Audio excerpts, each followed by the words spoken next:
Hi guys! Welcome sa isa na namang video. So makikita nyo na nasa shawarma shack kami niyan.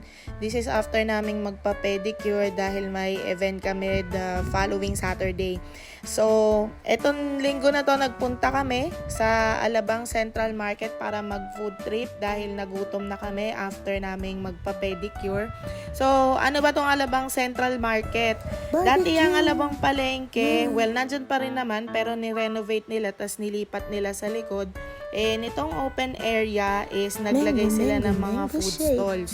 So kung naghahanap kayo ng food trip, malapit na malapit lang to sa lahat. Kung galing kayong festival, galing kayo ng bandang Star Mall o basta within Alabang kayo, pwede nyo tong puntahan. Katabi lang to ng South Station. So marami kayong mabibili dito. Kagaya niyan sa video makikita nyo, may pares, may mami. Meron ding pwesto ng buko shake. Meron din ditong mga turo-turo.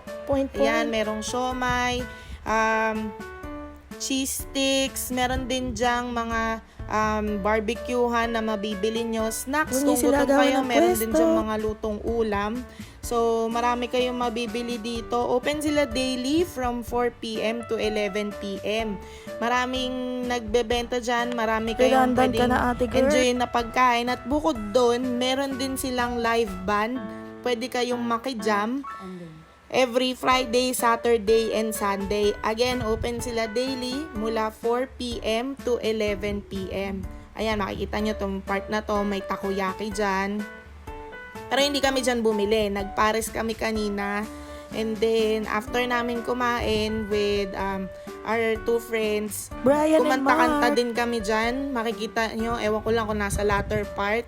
Pero, ayan.